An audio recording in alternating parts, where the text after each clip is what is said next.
오늘은 골로새서 4장 10절 이하에 있는 말씀을 가지고 은혜를 나누겠습니다. 우리 골로새서 4장 10절 이하를 다 읽겠습니다. 나와 함께 갇힌 아리스다고와 바나바의 생질 마가와 이 마가에 대하여 너희가 명을 받았음에 그가 이르거든 영접하라. 인생은 혼자 살기는 너무나 외롭습니다.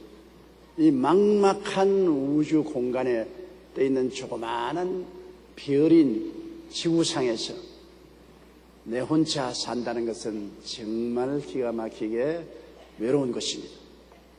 더구나 가을이 되어서 낙엽이 떨어지고 찬바람이 불 때는 그 외로움이 가슴 속에 사무쳐 들어오는 것입니다. 그렇기 때문에 인생은 같이 사는 동반자가 필요합니다. 요사이 많은 젊은이들이 결혼을 하지 않고 삽니다. 왜냐하면 결혼하니까 너무 힘들다는 것입니다. 어떤 청년의 말을 들으니까 왜 결혼 안 하냐? 목사님, 결혼하면은요, 애 한 사람 키워서 유학까지 보내는데 10억이 됩니다. 둘이면 20억이요. 그 돈 모아놓으면 만년에 병들면은 간호사를 데려다 월급을 주면 자식보다 훨씬 잘 돌봐줄 것이고, 그렇지 않으면 실버타운에 들어가면 편안하게 살 것인데 뭘 결혼해가지고서 마누라 잔소리 듣고 자식 키운다고 콧물 줄줄 흐리고 그렇게 하겠습니까? 우리는 안 해요. 그 말을 들으니까 그 말도 그런 것 같아요. 그러나 제가 한 말은 이론적으로는 그렇지만 결혼을 하지 않는다는 것은 외로운 일이야. 왜냐하면 서로 간섭도 받고 괴롭기도 하고 고통스럽기도 하지만 인생이라는 것이 서로 울고 함께 웃으면서 같이 짐을 지고 살아가는 그것이 재미지, 혼자 편안한 이기주의가 무슨 재미가 있느냐. 그러니까 결혼해서 처자를 거느리고 함께 울고 울며 사는 그것이 인생의 재미지, 그냥 내 마음대로 편안하게 사는 것이 재미라고 생각하면 안 된다. 인생에는 이런 재미가 있는 것이다.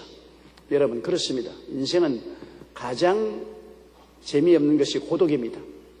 혼자 길을 간다는 것은 굉장히 외로운 것입니다. 서로 대화를 하고 함께 손을 잡고 인생을 사는 것은 굉장한 축복인 것입니다. 내가 가만히 목회하면서 보니까 서로 오손도손 인정 있게 잘 사는 가정도 함께 가고 또 서로 싸우는 가정도 함께 가더라고요. 싸우는 동안에는 안 헤어져요. 어떤 가정이 헤어지느냐? 침묵의 가정이 헤어지더라고요. 부인이 아무리 잔소리해도 남편이 못 들은 체하고, 남편이 아무리 잔소리해도 부인이 못 들은 체하고, 아예 대꾸 안 하는 그런 가정은 헤어지더라고요. 그러나 서로 주고받고 싸우는 것도 대화가 되는 것이니까 주고받고 싸우더라도 대화가 있으면 같이 가더라고요.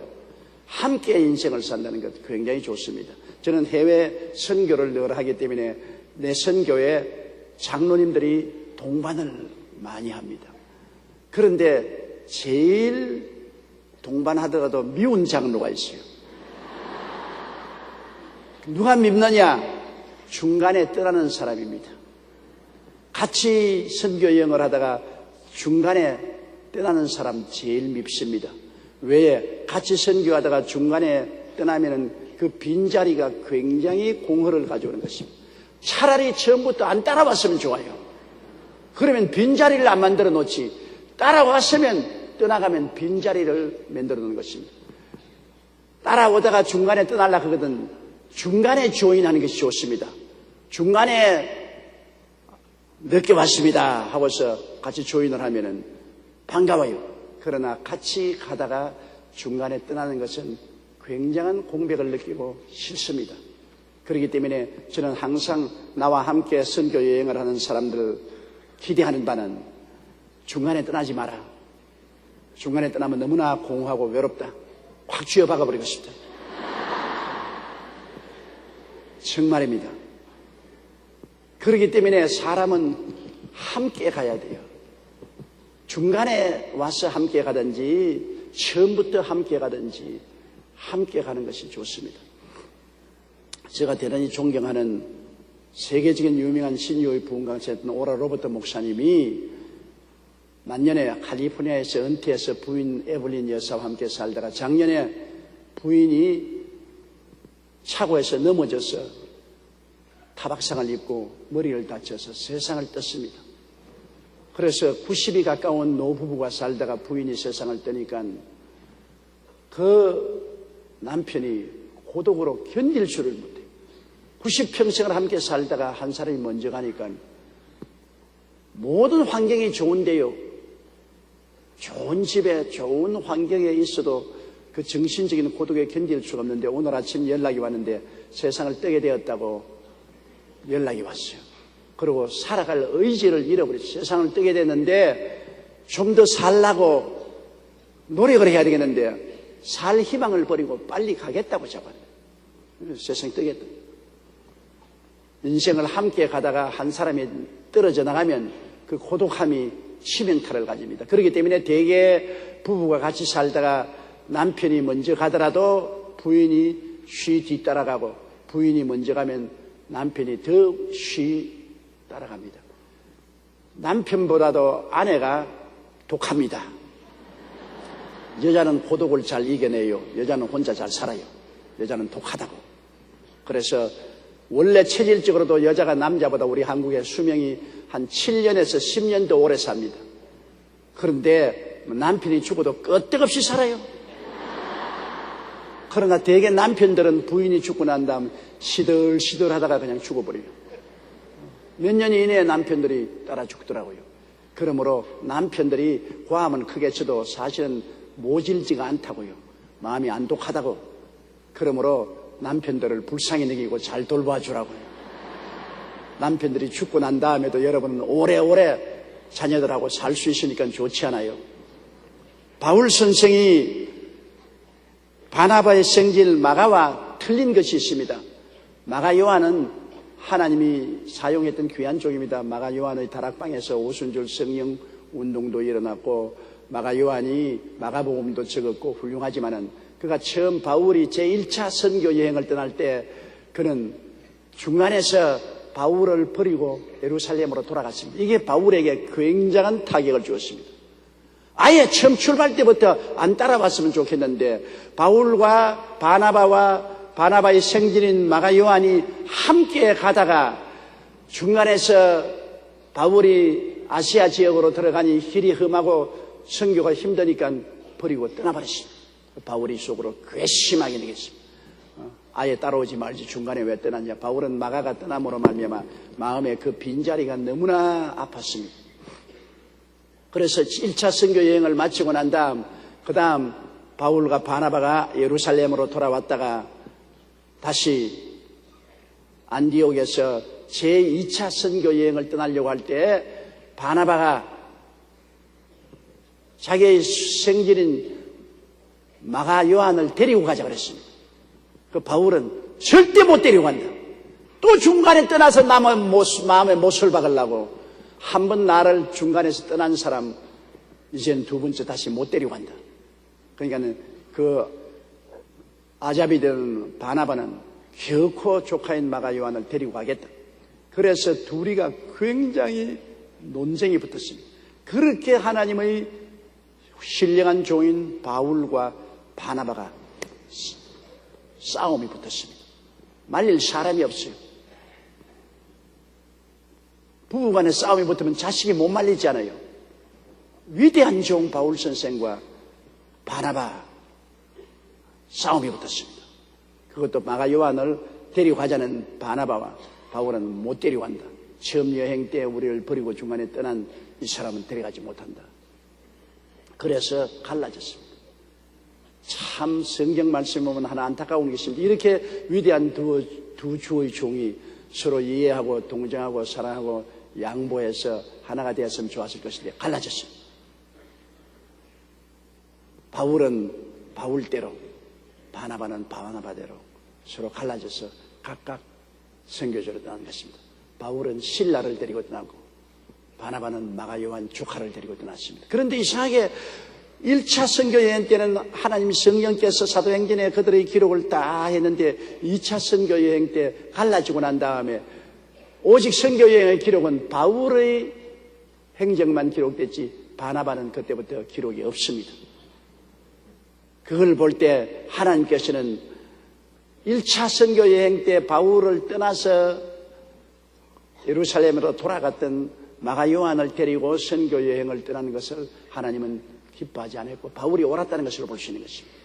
하나님도요, 일편단심으로 처음부터 끝까지 가는 사람을 좋아하지 중간에 포기하는 사람 하나님 좋아하지 않습니다. 여러분, 주님 앞에 일편단심 민들레가 되시기를 주의 이름으로 축원합니다. 일편단심 민들레. 그러면 하나님께서 인정을 해 주시는 것입니다. 바울 선생이 마가 요한을 안 데리고 가겠다고 바나바와 헤어져서 떠났을지라도 바울 선생의 선교 기록은 2차 선교 여행, 3차 선교 여행, 그리고 로마에서 죽을 때까지 낱낱이 사도행전에 기록됐습니다. 그러나 마가 요한, 바울을 떠났던 마가 요한과 함께 출발한 바나바는 그때로부터 기록에서 사라졌습니다. 하나님의 성령께서 그 기록을 성경에 남기지 않았었습니다. 그렇기 때문에 하나님은 끝까지 충성하는 충성스러운 자를 좋아하시는 것입니다.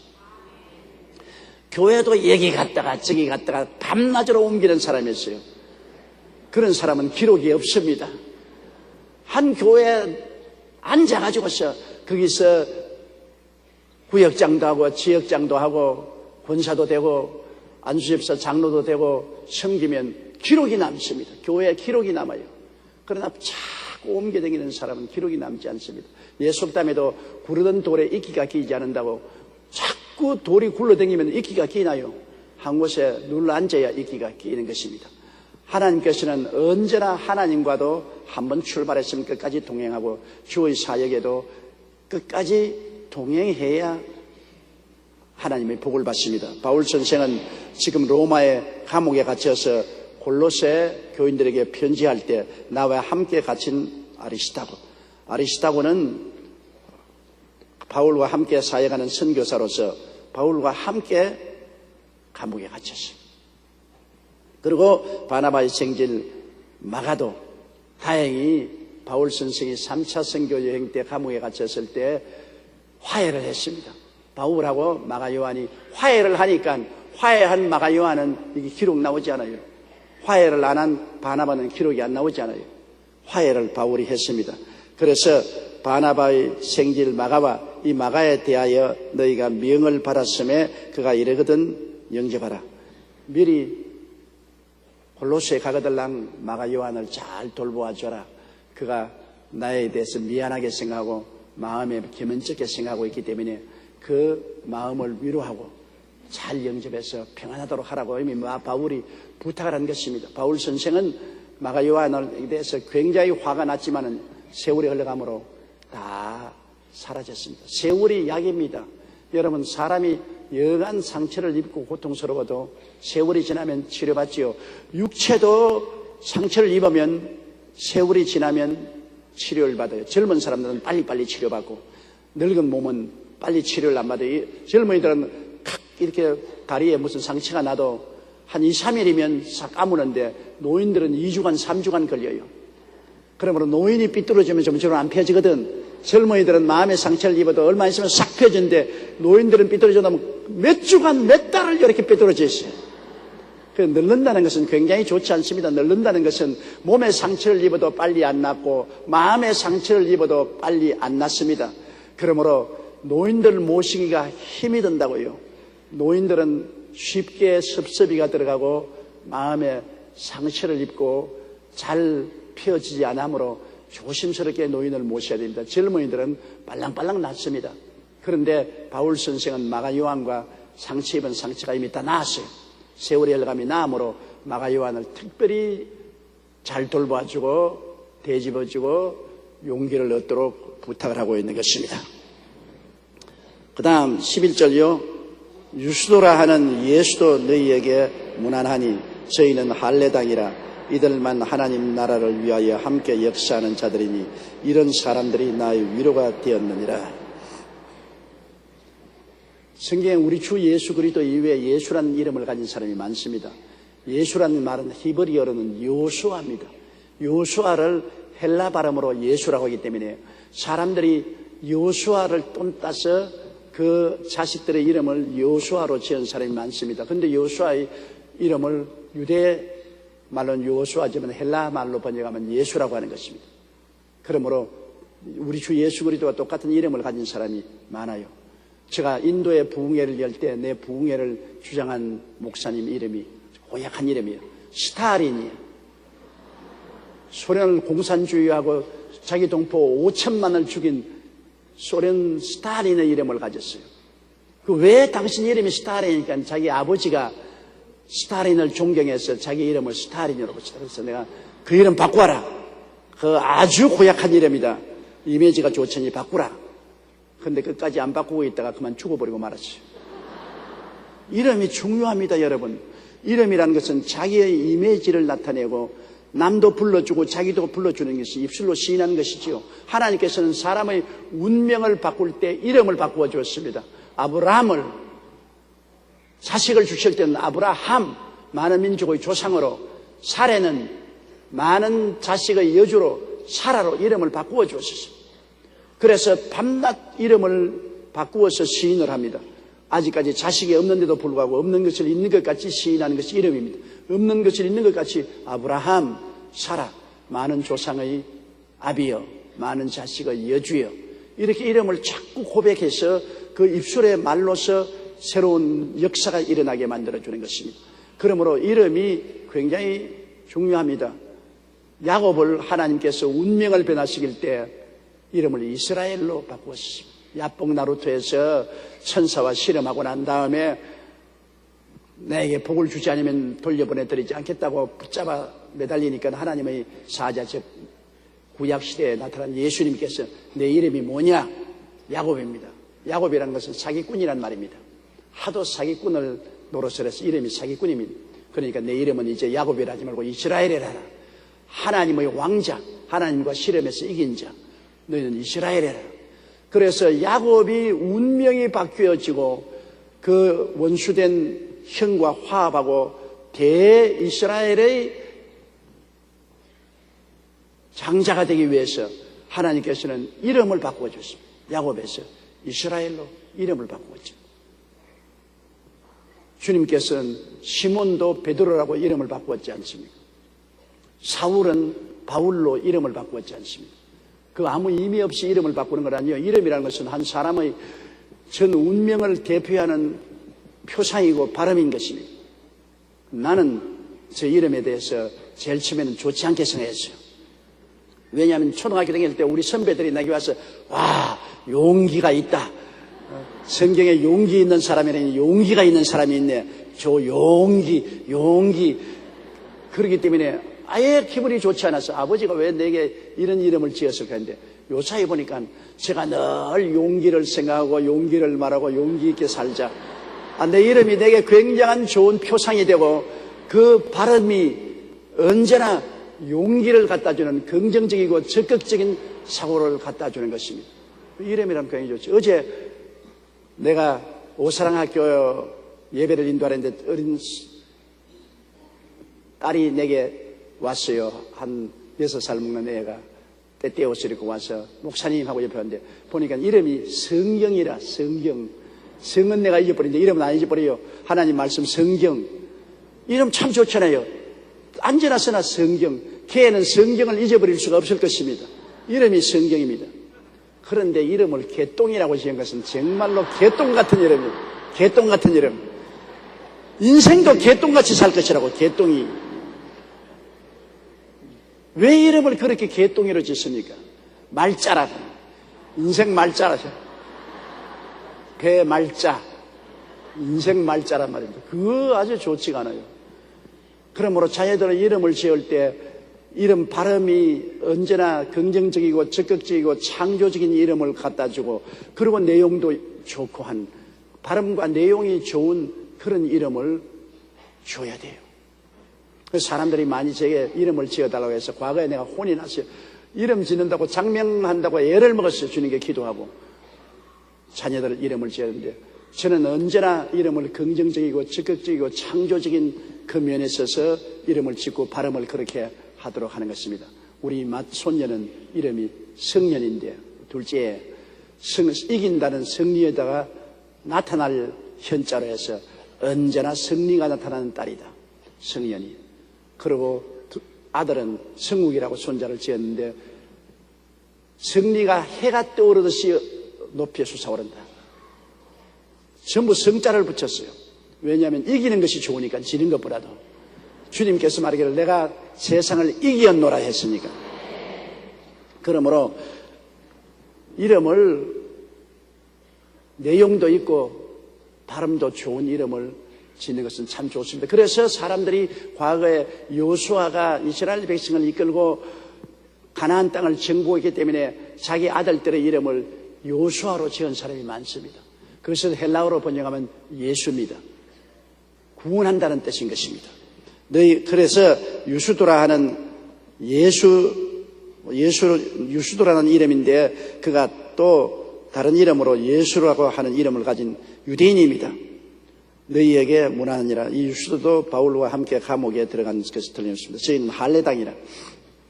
초대교회 때는 이 할례당에 문제가 많았습니다. 왜냐하면 아브라함이 하나님과 선민 언약을 맺을 때 하나님이 할례를 받으라 그랬습니다. 그래서 난지 8일이 되면 할례를 꼭 받게 됐어요. 아브라함도 자기 하갈에서 난 이스마엘도 할례를 받고 또 이삭도 할례를 베풀고 그 다음에 이스라엘 백성들은 모두 다 할례를 받았습니다. 할례를 받는 것이 하나님 앞에서 구속받은 자의 언약의 표시였습니다. 그래서 다 할례를 받아요. 그랬는데 이제 그들은 그것을 잘못 생각해서 할례만 받으면 구원받는다고 생각했습니다. 뭐 우상을 섬기든 온갖 시정잡배의 생활을 하더라도 나는 할례 받았으니까 나는 하나님 백성이다. 할례 받았다. 이스라엘 백성은 그 할례를 굉장히 중요했습니다. 그런데 할례는 이스라엘 백성만 받는 것이 아닙니다. 이슬람을 믿는 사람들도 다 할례 받습니다. 왜냐하면 이스마엘 그 조상이 아브라함에 의해서 할례를 받았기 때문에 그 이슬람 백성들도 다 할례를 받아요. 요사이는 구라파나 미국의 선진국에서는 애 낳으면 병원에서 그냥 할례를 베풀어요. 우리 한국에도 애들 낳으면 할례를 베풀지. 왜? 깨끗하게 만들어서 병이 감염하지 않기 위해서 할례 베푸는 것입니다. 그러나 이 유대민족들은 이 할례 받은 것이 선민의 표시로서 굉장히 자랑했습니다. 다윗도 골리앗을 보고 말하기를 저 할례 받지 못한 이방인이 어찌 감히 하나님의 군대를 모욕하는가 그렇게 했습니다. 다윗도 나는 하나님과 할례 받음으로 말미암아 하나님과 나와 언약 맺은 백성인데 저 하나님 모르는 하나님과 언약이 없는 할례 받지 못한 골리앗이 어떻게 하나님의 군대를 모욕하는가 그렇게 말했습니다. 그러나 여러분 예수 그리스도가 오시고 난 이후에 예수님은 십자가에 못 박여 우리 죄와 불의 추악과 저주 절망과 죽음을 다 청산해버렸기 때문에 이제는 할례를 받았으나 안 받았으나 그런 것 관계가 없어요. 예수를 믿음으로 구원받은 것입니다. 이제는 할례의 시대는 지나가 버렸었습니다. 예수 그리스도께서 모든 율법과 의식을 십자가에서 종결 처분해 버리셨습니다. 모든 율법과 의식을 다 종결 처분해 버리시고 오직 한 가지 법을 주었으니 무슨 법이냐? 믿음의 법을 주신 것입니다. 하나님이 세상을 이처럼 사랑하사 독생자를 주었으니 누구든지 유대인이나 이방인이나 남녀 구별할 것 없이 저를 믿으면 멸망하지 않고 영생을 얻으리라. 그러므로 그리스도가 오셔서 모든 율법의 마참이 되고 의식의 마참이 되어서 그리스도 안에서 할례도 다 이루어져 버리고 율법도 다 이루어졌습니다. 이제는 믿기만 하면 구원을 받는데 유대인 교인들은 그렇지를 못했습니다. 예수를 믿으면서도 할례는 받아야 된다. 그런 파도 당이 많았어요. 할례를 받고 예수를 믿더라도 율법을 지키지 않으면 구원을 받지 못한다. 요사이도 그런 단체가 있지 않습니까? 예수를 아무리 믿어도 토요일 날 지키지 않으면 구원 못 받는다. 예수를 믿어도 토요일 날을 지켜야 구원 받는다. 여러분, 우리가 꼭 알아야 될 것은 예수님이 십자가에서 내가 다 이루었다 했을 때 아무것도 필요 없이 다 이루었다는 것입니다. 거기에 조금이라도 보태도 안 되고 빼도 안 되는 것입니다. 예수님이 다 이루어 놓은 곳에 또 다른 나의 이루어온 행위를 보태려고 하면 예수님의 사역을 무효로 하는 것입니다. 예수님이 다 이루어온 것을 내가 빼면은 아주 나쁜 사람이 되는 것입니다. 예수님이 다 이루어놓은 것 그대로 받아들이는 것입니다. 어머니가 잔칫날 혼자서 부엌에서 다 음식 준비해 놓았습니다. 다 이루어놨었습니다. 그런데 딸이 늦게 와가지고 엄마 뭘 내가 도와줘야지. 내가 다 이루었다. 방에 들어가서 그냥 앉아 있어라. 음식만 먹으면 된다. 아니야, 엄마가 다 이룰 택이 없어. 내가 좀 더 보태줘야지. 엄마 솜씨를 어떻게 다 이루어? 그러면 그 딸이 손에 걸고 부엌에 들어가서 뭘 하겠다면 엄마에 대한 칭찬입니까? 모욕입니까? 모욕이 되는 것입니다. 엄마가 다 이루어놨는데 너는 방에 들어가서 음식을 즐기기만 하라고 하는데 아니야, 엄마가 다 못 이루어서 내가 도와주겠다면 큰 문제가 되는 것입니다. 다 이루어놓은 것을 보태려고 하면 안 됩니다. 주님이 율법도 의식도 다 이루어버리기 때문에 율법도 우리를 정죄하지 못하고 의식도 우리를 구원의 플러스 마이너스가 되지 않습니다. 바울 선생이 크게 강조한 것은 오직 믿음으로 구원을 얻는다. 그 은혜를 인하여 믿음으로 말미암아 구원을 얻나니 이것이 우리에게서 난 것이 아니요 하나님의 선물이라. 행위에서 난 것이 아니니 누구든지 자랑치 못하게 하려니라. 하나님이 오직 믿음으로 은혜로 선물로 구원을 주신 것이지 여기에 할례나 무할례가 상관이 없습니다. 그런데 많은 유대인들은 예수 믿어도 할례 받아야 된다. 그래서 이방인들에게 복음을 전할 때 너가 예수 믿었냐? 할례 받아라. 그리고 율법을 지켜라. 이래서 그리스도의 은혜를 무효화시켰습니다. 그리스도의 은혜를 할례를 받아야 구원받는다면 예수 그리스도의 십자가의 은혜를 무효화시켜버린 것입니다.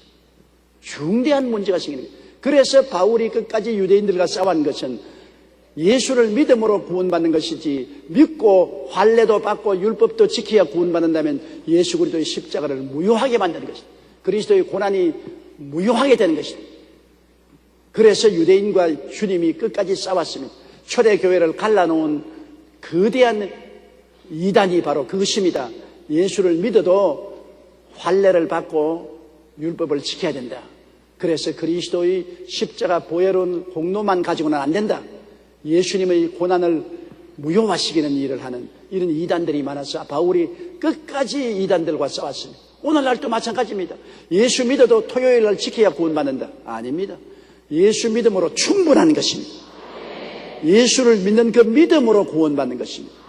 우리가 믿음으로 구원받고 난 다음에 예수 그리스도의 자녀가 되어선즉 자녀답게 살기 위해서 율법을 지켜라. 자녀답게 살기 위해서 11조도 내고 헌신도 하고 기도도 하라. 그것은 자녀가 되었기 때문에 자녀답게 살라는 것이지 자녀가 되는 조건은 아무것도 없습니다. 자녀가 되는 조건은 믿음을 믿는 것밖에는 조건이 없습니다. 예수님이 구주되심을 믿음이시면 아멘 하십시다. 옆에 있는 분들에게 당신은 구원받았습니다. 예수 믿고 구원받아서 율법을 잘 지키고 의식을 집행함으로 더 착한 자식이 될 수도 있고 그거를 잘 순종하고 지키지 않으므로 못된 자식이 될 수 있어도 못되고 착한 자식이 될 수 있어도 자식은 자식인 것입니다. 여러분 자녀나 기르면 착한 애도 있고 못된 놈도 있지 않습니까?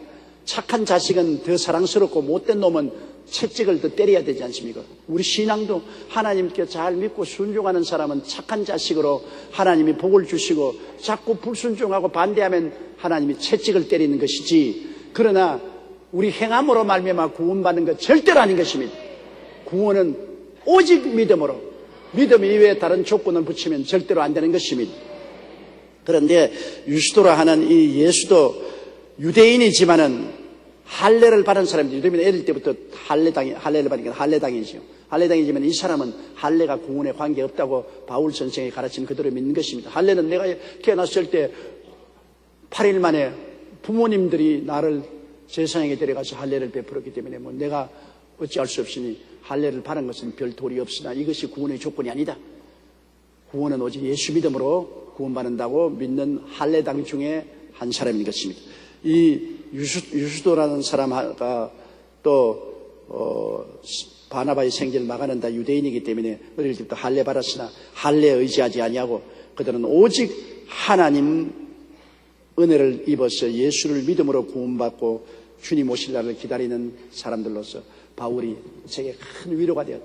유대인들마다 바울을 붙잡고 시비를 거는데 이 사람들은 시비를 안 걸고 하나님 사역을 위해서 바울과 함께 일함으로 바울이 크게 위로가 되었다고 말하고 있습니다. 그 다음 12절요. 그리스도 예수의 종인 너희에게서 온 에바브라가 너희에게 문안하니 저가 항상 너희를 위하여 애써 기도하여 너희로 하나님 모든 뜻 가운데서 완전하고 확신 있게 서기를 구하노라. 그리스도 예수의 종인 너희에게서 온 에바브라.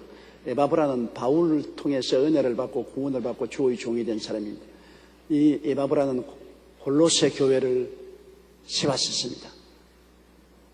그래서 골로새 지역에 있는 골로새 교회뿐만 아니라 그는 라오디게아 교회, 히에볼리아에 있는 교회도 세웠습니다. 세 교회를 세운 아주 바울을 충실하게 따르는 귀한 종입니다. 바울의 제자인 것입니다. 골로새 교회에서 바울이 감옥에 갇혀 있으니까 바울을 위해서 필요한 물질도 준비해 가지고서 바울을 위로하기 위해서 방문한 사람이 바로 이분인 것입니다. 그런데 그리스도 예수의 종이라고 했습니다. 여러분, 우리는 이 세상에 살면서 세상의 종이 되든 주님의 종이 되든 항상 종입니다. 아담과 하와가 타락하고 난 다음에 우리 조상이 하나님을 거역한 죄의 종이 되었습니다. 죄는 마귀의 특권입니다. 죄의 종이 되면 동시에 마귀의 종이 돼요. 아담과 하와가 죄의 종, 마귀의 종이 되어서 우리 자손들을 낳았습니다. 그러므로 우리는 뱃속에서부터 종의 씨앗을 받았고 태어날 때부터 종입니다. 이 세상 모든 사람들은 다 죄의 종이요 마귀의 종입니다. 죄가 끄는 대로 끌려가요. 죄를 짓지 않는 의인은 하나도 없지 않습니까? 다 죄의 종이요. 다 마귀의 종이요. 육신의 정욕과 안목의 정욕과 이 세상 자라서 마귀가 시킨 대로요. 내가 무슨 마귀의 종이냐? 안 믿는 것이 마귀의 종 아닙니까? 하늘을 두고 머리를 두고 사는 사람이 하나님을 안 믿습니다. 마귀의 종이 되어서 마귀가 믿지 말라고 하니까 안 믿는 거죠. 세상의 불신자들은 불신이 전부 다 마귀의 역사이기 때문에 불신자들은 전부 마귀의 시키는 대로 불신하기 때문에 마귀의 종이요. 마귀의 종이 되어서 하나님을 믿지 않고 예수님을 영접하지 않습니다. 마귀의 종이지요. 그 다음에는 육신의 정욕과 안목의 정욕과 이 세상 자랑을 따라서 사니 마귀의 종이죠. 마귀의 종이 되었다가 우리가 예수 그리스도의 십자가 보혈을 믿어서 마귀에서 자유함을 얻습니다. 마귀에서 자유함을 얻습니다. 죄와 마귀에서 자유와 해방을 얻고 난 다음 우리는 또 누구의 종이 되느냐? 예수님의 종이 되는 것입니다. 종은 상전을 믿고 섬기고 따르는 것입니다. 미국의 남부 지방에서 노예를 팔고 살 때 노예 시장이 열리면 우리 한국의 시골의 오일장처럼 사람들이 많이 와서 노예들을 끌고 와서 값을 주고 팔고 하는 것입니다. 그런데 북부에 있는 부자 한 사람이 남부 노예시장을 이렇게 둘러보는데 노예로 나온 부부가 있어요. 부부가 같이 철고랑에 묶여서 나왔는데 이 부부를 경매하는데 따로따로 팔라 그래요. 부인은 부인대로 다른 데 노예로 팔고 남편은 남편대로 노예로 팔려고 하니 부부가 둘이가 끌어안고 한없이 웁니다. 우니까 주인이 채찍으로 때리고 떨어지라고 하는데 못 떨어지고 한없이 울고 있습니다. 그래서 이 북부 사람이 너무나 불쌍해서 고가를 주고 이 부부 종을 샀어요. 노예를 사서 노예 문서를 가지고 이 두 사람을 철고랑을 묶은 채로 제가 시외로 데리고 와서 철고랑을 끌어주고 문서를 돌려주면서 당신은 자유요. 나는 노예가 필요 없어. 그러니까 자유롭게 가서 사시오. 그러니 그 두 분이 그분 앞에 엎드려서 눈물을 흘리고 인사를 하고 난 다음 우리는 자유를 주셔도 자유를 누릴 수 없습니다. 우리가 밖으로 나가면 곧장 백인들에게 잡혀서 또 노예가 됩니다. 우리는 신세가 노예이니까 아무리 우리를 자유하게 해줘도 아프리카에 가서도 잡아오는데 이 땅에서 자유롭게 우리가 살 수 있습니까? 또다시 잡힙니다. 그러므로 우리는 값주고 사신 당신을 주인으로 모시고 섬기고 끝까지 살겠으니 우리를 종으로 삼아 주시옵소서. 그러면 이 부부는 악한 사람의 종으로 있다가 너무나 값주고 사주고 좋게 대접하는 선한 사람을 만났으니 선한 사람의 종이 되겠다고 자원했습니다. 그래서 이 북부의 사람이 이 두 사람을 놓아주면 또 남부 사람들에게 잡혀서 노예가 될 것이므로 할 수 없이 북부로 데리고 가서 노예처럼 생각하지 아니하고 한 가족처럼 대접해서 집안에서 같이 살았습니다. 그러나 이 흑인 부부는 진실로 주인으로 섬기고 의지하고 받들었다고 한 기록을 보았었습니다. 여러분, 우리도 한 가지입니다. 어차피 우리는 태어날 때부터 마귀의 종이 되고 죄의 종이 되어 태어났는데 예수님으로 말미암아 보혈의 능력으로 마귀와 죄에서 해방을 얻었은즉 우리는 또 예수님을 떠나면 또 잡혀요. 예수 없으면 또 마귀의 종이 되어요. 이 판 저 판 종판이라. 그러니까 우리는 예수 믿고 예수님의 종이 되는 것이 제일 좋습니다. 예수님이 얼마나 좋은 주인입니까? 할렐루야. 예수님보다도 더 좋은 주인이 어디 있습니까? 우리를 사랑하사 목숨을 버려주신 그분, 우리 영혼이 잘되고 범사에 잘되며 강건하기를 원하시는 그분, 우리에게 생명을 얻되 넘치게 얻게 하기를 원하시는 그분의 종이 되면 얼마나 좋아요. 그러니까 우리는 예수님을 주인으로 죽도록 섬기고 모셔 받들고 믿고 따라가야 되는 것입니다. 예수님의 종된 것을 기쁘고 자랑스럽게 생각해야 되는 것입니다. 예수님은 우리를 종으로 취급하지 아니하시고 우리를 자녀로 취급하시고 신부로 취급하시고 형제로 취급해 주시는 것이니 이 어찌 감사하지 않습니까? 그러므로 다시는 마귀의 멍에를 믿지 말아야 됩니다.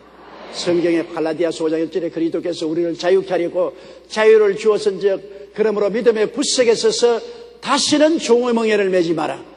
다시는 마귀의 종의 멍에 매지 말고 오직 예수 중심으로 믿고 순종하고 섬기고 따르는 여러분 되시기를 주의 이름으로 축원합니다. 여기에 그리스도 예수의 종인 너희에게 온 에바보라는 예수님의 종이 되어 생명의 종, 희망의 종, 영광의 종이 되어서 여기에 골로새 교회를 잘 받들어 섬기는 목사가 바울에게 와서 오랫동안 바울을 섬기고 로마에 같이 있기 때문에 다른 사람이 바울의 편지를 가지고 골로새에 갈 때 그 문안을 보태었습니다. 너희 교회 목사도 함께 문안한다 그 말입니다. 제가 항상 너희를 위하여 애써 기도하여, 애써 기도한다는 것은 아주 몸부림치며 기도한다는 말인 것입니다. 기도를 왜 몸부림치며 하느냐? 기도는 여러분 일입니다. 기도는 원수 마귀가 기도를 어찌하는지 못하게 합니다. 왜냐하면 하나님이 하늘에서 은혜를 잔뜩 예비해 놓았으나 예비하신 그 은혜는 기도를 통해서 우리에게 전달되는 것입니다. 기도가 바로 여러분에게 보내는 택배 역할을 하는 것입니다. 기도해야 하나님이 예비한 은혜를 받는데, 그러므로 마귀가 우리에게 고난을 주기 위해서는 하나님의 은혜를 전달되지 못하게 해야 된단 말이에요. 그 하나님의 은혜를 전달하게 하는 기도를 막아야 됩니다. 마귀가 결사적으로 기도를 막습니다. 기도만 하면 살아납니다. 기도만 할 수 있으면 여러분 해방됩니다. 기도를 통해서 회개도 할 수 있지요. 기도를 통해서 하나님께 간청을 할 수 있지요. 기도만 하면 회개도 할 수 있고 하나님께 강구도 할 수 있고 은혜를 받을 수 있는데, 이 기도를 방해해야 되기 때문에 마귀는 어찌한지 와서 억압을 하고 방해를 해요. 그러므로 우리가 기도가 혼자서 잘 안 나오면 두세 사람이 합심하여 기도할 때 기도에 힘이 있는 것입니다. 너희 두세 사람이 내 이름으로 모인 것은 나도 너희 가운데 있겠노라. 주님이 기도에 힘을 주시기 때문에 우리가 집에서 혼자 기도하는 것보다는 교회에 와서 기도하는 것이 좋고, 교회에서 몇 사람 기도하는 것보다는 대예배 때 기도하는 것이 훨씬 기도가 좋습니다. 기도할 수 있는 분위기가 되어 있어서 성령이 와서 우리를 도와주시기 때문에 우리가 기도하죠. 우리가 마땅히 빌 바를 알지 못하나 성령이 말할 수 없는 탄식으로 우리를 위해서 기도하시느니라. 그러므로 항상 혼자 기도할 때나 단체로 기도할 때나 늘 성령이여 저희 연약함을 도와주셔서 기도하게 해주시옵소서. 기도만 하면 살아나요. 죄인도 살아나고 병자도 고침받고 망한 자도 일어나고 패배한 자도 승리하고, 기도가 모든 축복의 근원이요 하늘나라의 은혜를 받는 열쇠인 것입니다. 기도는 또 거리에 상관이 없어요. 시간과 공간을 초월해서 여러분이 여기에서 미국에 있는 자녀들을 위해서 기도하면 그대로 그 기도가 하늘문이 열리고 거기에 임하는 것입니다. 월남에 가 있는, 월남이 아니고 어디냐 그거요, 왜 탁 전기가 가듯이 꺼져버렸냐. 하나님 말하지 말하는 것 같습니다.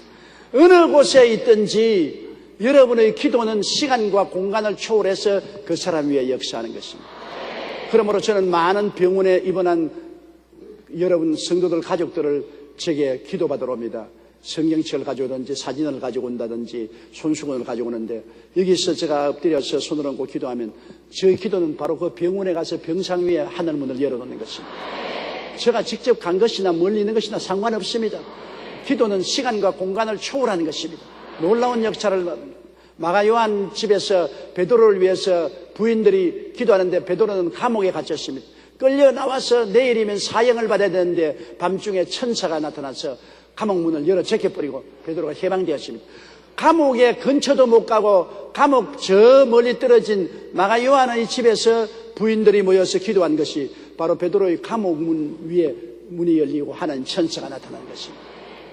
우리는 기도는 어디서 하든지 효과를 발생합니다. 우리가 여기서 북한을 위해서 기도하면 북한 위에 하늘 문이 열려 제껴지고 하나님의 은혜가 쏟아지는 것입니다. 은혜는 기도를 통해서 기도가 하나님의 은혜를 여는 열쇠고 은혜를 전달하는 택배인 것입니다. 그러므로 기도하기를 힘써야 돼요. 마귀는 어찌한지 기도 못하게 막 다리를 걸고 넘어뜨리고 하기 때문에 기도는 레슬링입니다. 씨름입니다. 기도하는 것이 제일 힘듭니다. 사람들이 저보고 47년간 목회하면서 무엇이 제일 어렵더냐 나보고 늘 묻는데 저는 기도하는 것이 제일 어렵다고 대답합니다. 매일 기도를 해야 되는데 이 많은 성도를 모시고 가려니까 하늘 문이 열리고 은혜가 내게 쏟아져야 하나님의 힘을 의지하고서 성도를 이끌 수가 있지요. 여러분, 어머니가 어린아이에게 젖을 먹이는데 어린애기 하나 먹여도 힘든데 수십만 명을 한번 먹이려고 해보십시오. 어머니가 못 살지. 젖이 많이 안 나오면 어머니 피가 살까지 다 빨려나가 버린다고. 제가 여러분에게 말씀을 먹이려고 하면은 여러분 하나님 앞에 엄청난 은혜를 받아야 되는 것입니다. 하나님 은혜를 먼저 받아야 그것으로 전달하지. 그러지 않으면 힘이 들어서 도저히 이끌어 가지 못해요. 굉장히 힘이 뽑혀 나가는 것입니다. 그러므로 이 은혜를 전달받기 위해서는 내가 기도를 해야 돼요.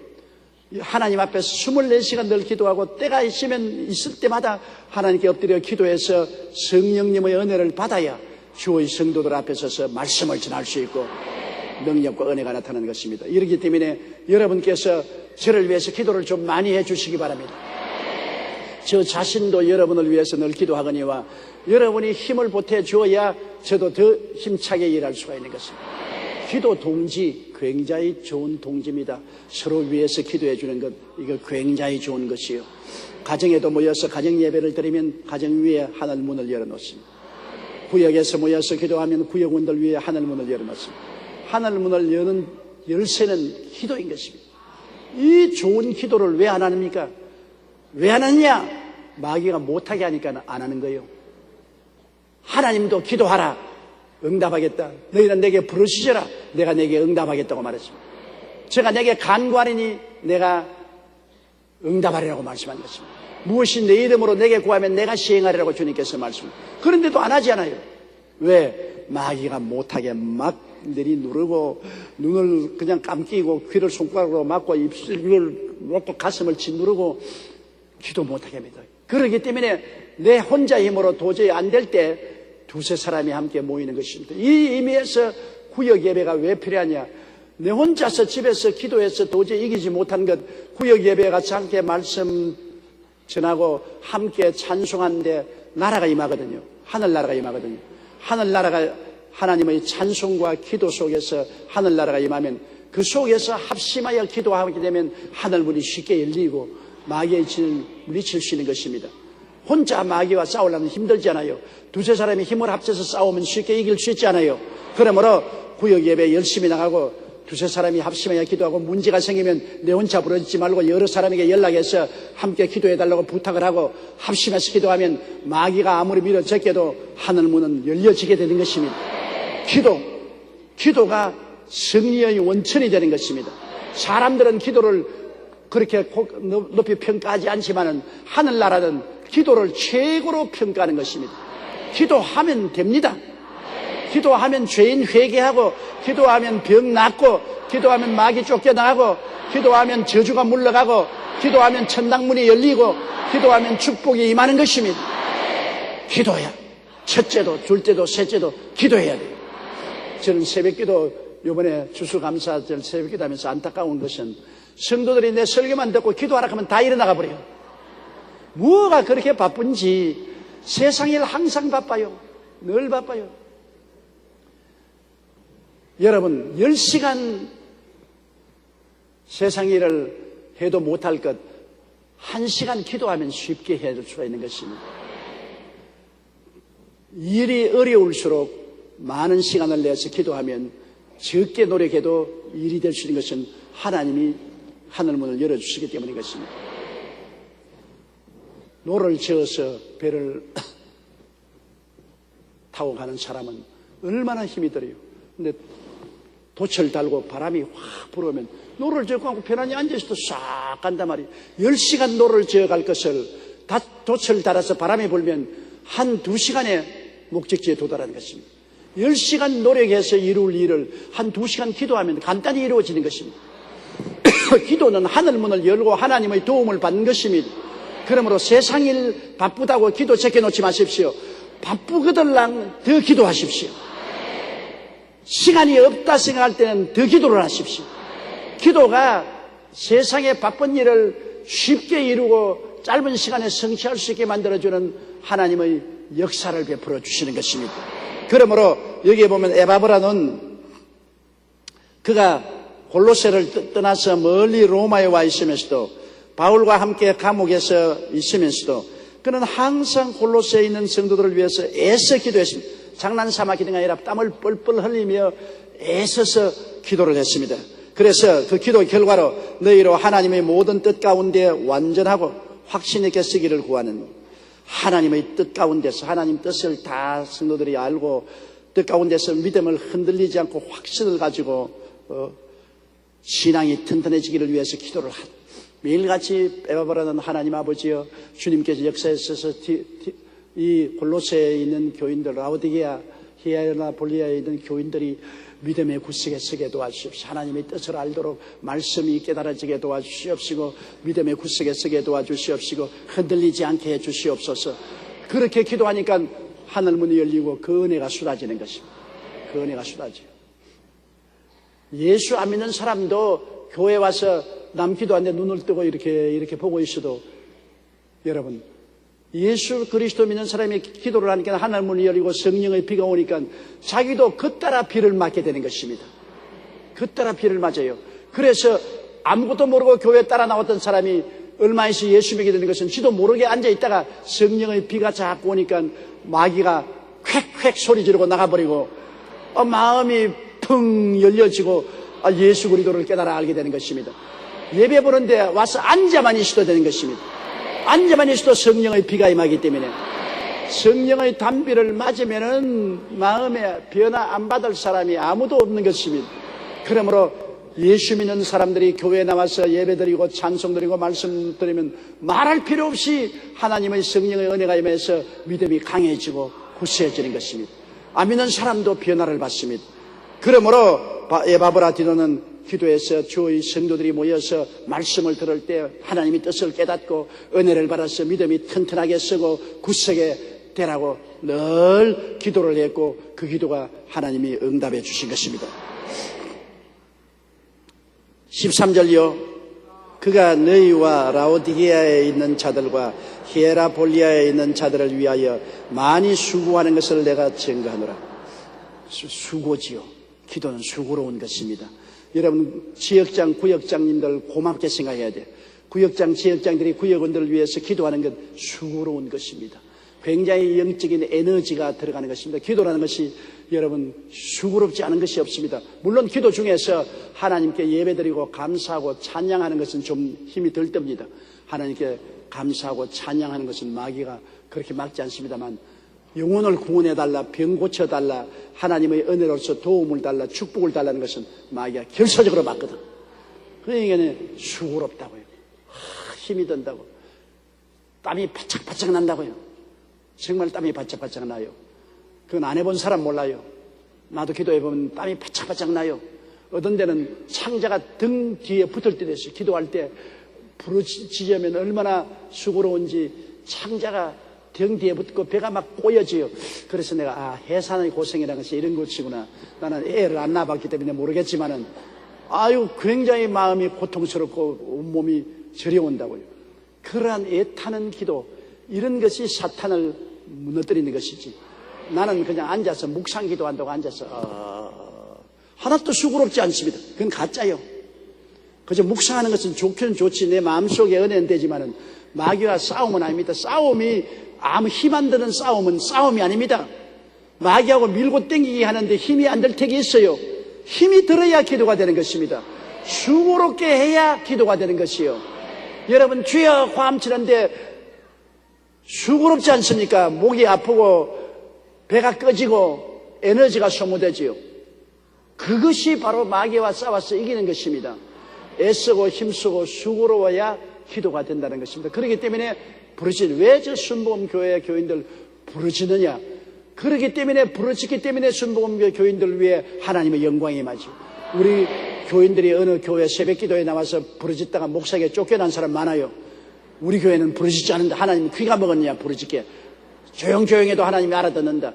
물론 하나님 알아듣지요. 알아듣지만은 하나님은 알아들어도 마귀는 회방하니까 마귀의 죄는 깨뜨려야죠. 여러분, 마귀는 공중의 권세를 잡고 막지 않아요. 다니엘이 기도할 때 첫날의 기도가 하나님께 응답되었다 그랬습니다. 첫날에 하나님의 기도가 응답되어서 그 기도 응답을 천사가 가지고 내려오는데 공중의 권세한 마귀가 20일 동안 막았다는 거죠. 20일 동안 막았다. 그러나 다니엘은 20일 동안 애를 쓰고 수고롭게 계속 기도를 해서 마귀의 진이 회파되고 21일 만에 응답이 나타나게 된 것입니다. 그거 보세요. 기도는 조용조용히 해도 하나님께 다 응답이 돼요. 하나님이 상달되지만은 하나님의 응답이 내려올 때 막는 마귀는 우리가 기도로서 깨뜨려야 되기 때문에 수고롭게 마귀와 한판 실험을 해야 되는 것입니다. 한판 실험. 반드시 이겨요. 예수 믿는 사람은 이기게 되어 있는 것은 예수님이 마귀의 무장을 해제했기 때문에 우리가 실험하면 언제나 이깁니다. 우리는 이기는 실험을 하지 지는 실험을 하지 않습니다. 우리가 애쓰고 수고롭게 기도하면 반드시 이기게 되는 것입니다. 그러므로 에바브라 디도는 이 기도의 비결을 알고 있기 때문에 골로새 교회, 라오디게아 교회, 히에라볼리아에 있는 자들을 위하여 많이 수고하고, 조금 수고하는 것은 많이 기도하고 애쓰는 것을 바울 선생이 늘 증거합니다. 보았습니다. 바울이 보는 앞에서 그렇게 애쓰고 수고하면서 기도한 것입니다. 그 다음 14절요. 사랑을 받는 의원 누가와 또 데마가 너희에게 문안하니라. 누가는 사도행전을 기록한 분인데 참 누가는 바울 선생의 지극히 가까운 동료요 또 친구요 의사였습니다. 누가는 그 당시에 의사로서 바울 선생을 따르는데 여기 보면 희한하죠. 바울이 많은 환자들을 믿음으로 고쳤음에도 불구하고 또한 바울은 의사 누가의 도움을 받았습니다. 바울은 육신에 가시가 있었습니다. 그 가시가 무엇인지 모르겠지만 그 몸이 굉장히 쇠약했어요. 바울은 몸이 굉장히 쇠약해서 하나님이 육신에 가시를 주어서 바울을 약하게 만들어서 더 은혜가 넘치게 했는데도 바울이 늘 여행하니까 의사 누가가 따라다니면서 바울에게 모든 아는 의학적인 처방으로 도와준 것입니다. 그러므로 우리가 알아야 될 것은 우리가 주님을 믿음으로 병도 낫고 의사의 도움을 받아서도 병을 낫는 것입니다.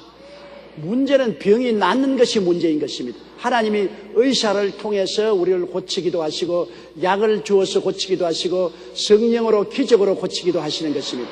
그러면 우리가 하나님 앞에서 믿음으로 완전히 나을 수 있는 자신이 있으면, 그런 믿음이 있으면 믿음으로 나가도 좋아요. 그러나 믿음이 있음에도 불구하고 의사의 도움이 필요하고 약의 도움이 필요하다고 생각하면 또 의사의 도움과 약의 도움을 받아야 되는 것입니다. 바울 선생같이 위대한 종도 의사 누가를 데리고 되겠습니다. 의사 누가는 바울이 마지막 3차 여행 이후 로마에 잡혀서 목이 날아갈 때까지 곁에 있었습니다. 바울에게 누가만큼 사랑을 받는 사람이 없습니다. 그럼 바울은 담대하게 여기 의사라는 말을 똑똑했습니다. 사랑을 받는 의원 누가. 그는 사랑을 받는 의원 누가였습니다. 바울에게 늘 의학적으로 돌봐주고 건강을 보살펴 주어서 바울이 해외에 나와서 그 연약한 몸을 가지고 복음을 전할 수 있게 만들어준 것입니다. 그러므로 여러분께서 기도하고 하나님 성령께서 너는 오직 믿음으로만 고쳐라 하면 그 레마가 오면 그대로 하세요. 그러나 그런 믿음이 없거들랑 괜히 만용으로 약 안 먹고 병원에 안 간다고 하지 마시고 병원에 가서 의사의 도움도 받고 약도 잡수세요. 결국은 주님께서는 의사를 축복해 주시고 약을 축복해 주셔서 여러분이 건강을 주실 수가 있는 것입니다. 믿음을 다 똑같지 않습니다.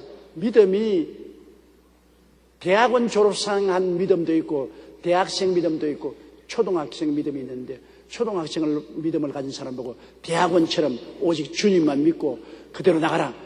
안 되지요. 초등학교 믿음밖에 없는데 믿음이 강한 사람은 약 필요 없어요. 의사 선생 필요 없어요. 그러나 믿음이 약한 사람은 약을 필요로 하고 의사 선생님의 도움을 필요로 하는 것입니다. 또 믿음이 아주 강한 사람도 의사 선생의 도움이 필요할 때가 있습니다. 의사 누가를 왜 하나님이 바울에게 붙여놓았습니까? 누가는 보통 사람 아닙니다. 의사입니다. 의사가 뭐 한다고 바울 따라다닙니까? 바울 건강을 보살펴주기 위해서 따라다니는 것입니다. 바울같이 위대한 능력의 종에게도 의사 누가가 따라다니면서 돌봐주었으니 여러분 하나님을 믿고 치료받는 것과 병원에 하나님 의사들의 도움으로 치료받는 것은 손의 양편과 같습니다. 하나도 없을 필요가 없습니다. 하나님의 은혜와 하나님이 사람을 통한 기술을 통해서 우리를 치료해 주시는 것이고 문제는 가장 중요한 것은 낫는 것이 제일 문제인 것입니다. 누가 고쳤느냐가 문제가 아니라 사람이 의사가 치료를 해도 하나님이 도와줘야 낫지 하나님이 안 도와주면 안 낫습니다. 약을 아무리 먹어도 하나님이 축복해야 약의 효과가 있지 하나님 축복 안 하면 약의 효과가 없는 것입니다. 무엇을 해도 하나님이 축복을 해주어야 치료가 오는 것입니다. 치료는 하나님께로 오는 것이죠. 그래서 바울 선생은 함께 바울을 돌보기 위해서 감옥에 함께 갇힌 받은 사랑하는 의원 누가와 또 데마가 너희에게 뭐하는 데마는 좀 신앙이 흔들리는 애입니다. 바울 선생을 따라다니면서 열심히 했지만 나중에는 바울이 두 번째 감옥에 들어가니까 데마는 세상을 사랑하여 데살로니가로 가서 도망을 쳐버렸습니다. 데마는 바울 선생을 따라다녔지만은 흔들흔들해서 바울이 별로 신통치 않게 생각한 사람인데 결국 그대로 데마는 바울을 버리고 나중에 데살로니가로 가버리고 마는 것입니다.